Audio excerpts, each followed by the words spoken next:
ಬಂದಾಗ ಎಲ್ಲರೂ ಹೋಗಲೇಬೇಕು. ಇರುವಾಗ ಅಹಂಕಾರವನ್ನ ಬಿಡಬೇಕು.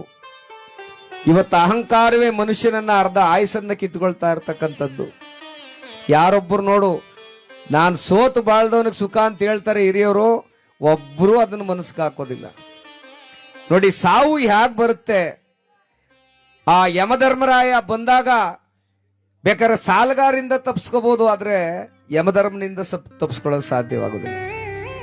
ಒಬ್ಬ ಕೇಳಿಸ್ಕೊಳ್ಳಿ ದಯಮಾಡಿ, ಕಿರ್ಗಂದೂರಲ್ಲಿ ಒಬ್ಬ ವ್ಯಕ್ತಿಗೆ 12 ಗಂಟೆ ರಾತ್ರಿ ಮಲಗಿದ್ದ ಹೊತ್ತಲ್ಲಿ ಅವನಿಗೆ ಕನಸು ಬಿದ್ದುಬಿಡ್ತ. ಅವನಿಗೆ ಏನ್ ಕನಸು ಬೀಳ್ತು?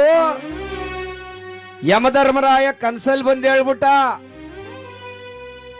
ನಾಳೆ 12 ಗಂಟೆಗೆ ನಿನ್ನ ಆಯುಸು ಮುಕ್ತಾಯ ಆಯ್ತದೆ ಕಣಪ್ಪ, ನಿನ್ನ ಆಸೆ ಏನಿದ್ರು ಪೂರೈಸ್ಕೊಬಿಡು.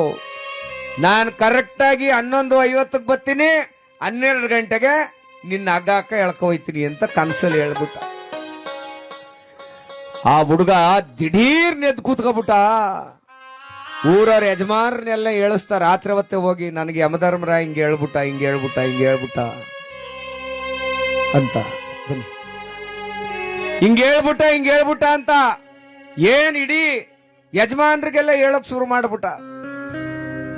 ಆಗ ಯಜಮಾನ್ರು ಏನ್ ಹೇಳಿದ್ರು ಅಂದ್ರೆ, ಲೋ ಮಗ, ನೀನು ಚಿತ್ರ ಕೆಲಸ ಮಾಡ್ತೀಯಲ್ವಾ, ನಿನ್ನಂಗೆ 10 ಗೊಂಬೆಗಳನ್ನ ತಿದ್ಬಿಡು. ಕೇಳಿಸ್ಕೊಳ್ಳಿ, ನಿನ್ನಂಗೆ 10 ಗೊಂಬೆಗಳನ್ನ ತಿದ್ಬಿಡು, ಎಲ್ಲಕ ಬಿಳಿ ಬಣ್ಣ ಹೊಡಿ, ನೀನು ಮಧ್ಯದಲ್ಲಿ ಬಿಳಿ ಬಣ್ಣ ಹೊಡ್ಕ ನಿಂತ್ಕೋ. ಯಮಧರ್ಮಯ ಬತ್ತನೆ 11:50 ನೋಡಿದ್ರೆ ಒಬ್ಬನ್ ಕರ್ಕೋಬೇಕು. ಅವನ್ ಲೆಕ್ಕಾಚಾರ 10 ಜನ ನಿಂತವ್ರೆಲ್ಲ ಒಂದೇ ತರದವ್ರು, ಹೆಂಗ್ ಮಾಡುದು ಅಂದ್ಬಿಟ್ಟು ಅವನೇ ಕನ್ಫ್ಯೂಷನ್ ಆಗಿ ಹೊಂಟೋಗ್ಬಿಡ್ತಾನೆ ಅಂದ್ಬಿಟ್ಟ. ಯಾರೋ ಯಜಮಾನ್ರು. ಇವನೇನ್ ಮಾಡ್ದ, 9 ಗೊಂಬೆಗಳು ಅವನ್ ತರದವನೇ ಎಲ್ಲನೂ ತಿದ್ದಿ ಮಡಿಕಂಡ, ಬಿಳಿ ಬಣ್ಣ ಹೊಡೆದ. ಇವನು ಬಿಳಿ ಬಣ್ಣ ಹೊಡ್ಕ ಮಧ್ಯದಲ್ಲಿ ನಿಂತ್ಕಂದ. ಯಮಧರ್ಮರಾಯ ಬಂದ 11:50 ಸರಿಯಾಗಿ ಬಂದವನೇ ನೋಡ್ತಾನೆ. ಓಹೋ ಚಿತ್ರಗುಪ್ತ, ನೋಡಪ್ಪ ಇವನ ಹೆಸರು ನೋಡ್ಯಾ, ಓ ಇಂಥವ್ನು ಸ್ವಾಮಿ, ಇದೇನಪ್ಪ ಒಬ್ಬನ್ ಕರ್ಕೊಂಬ ಅಂತ ಬಂದ್ರೆ 10 ಜನ ನಿಂತವ್ರಲ್ಲ, ದೇವ್ರು ಸುಮ್ಮನ್ ಬಿಟ್ಟನ ನನ್ಗೆ, ದೇವೇಂದ್ರ ಒಬ್ಬನ್ ಕರ್ಕಬ ಅಂದ್ರೆ 10 ಜನ ಕರ್ಕೊಂಬಂದಿದ್ದಿಲ್ಲ ಅಂತ ಬೈತಾನೆ. ಏನ್ ಮಾಡುದು ಅಂದ್ಬಿಟ್ಟು ಯಮಧರ್ಮರಾಯ ಕ್ವಾಣ್ಣ ಒಂದು ತೆಂಗಿನ ಮರ ಕಟ್ಟಾಕ್ಬಿಟ್ಟು ಅತ್ತಗಿತ್ತಗ್ ತಿರ್ಗಾಡ್ತಾ ಇದ್ದ.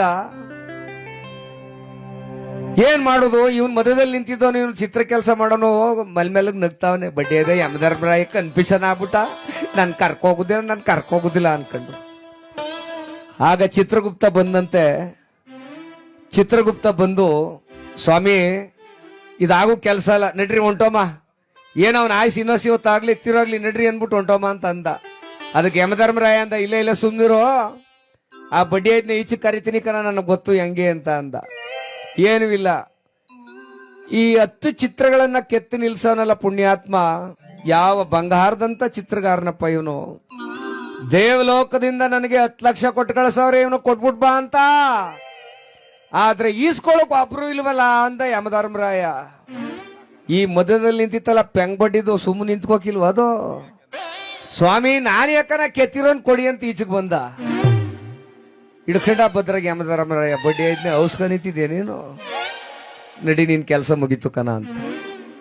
ಅದಕ್ಕೆ ಸಾವನಿಂದ ತಪ್ಪಿಸ್ಕೋದು, ಸಾಲಗಾರರಿಂದ ತಪ್ಪಿಸ್ಕೋಬೋದೇ ವಿನಃ ಸಾವನಿಂದ ತಪ್ಪಿಸ್ಕೊಳಕ್ ಆಗೋದಿಲ್ಲ. ಹಾಗಾಗಿ ನಾವೆಲ್ಲ ಸಾವಿನ ಕಡೆ ಮುಖ ಮಾಡಿ ಬದುಕಬೇಕು.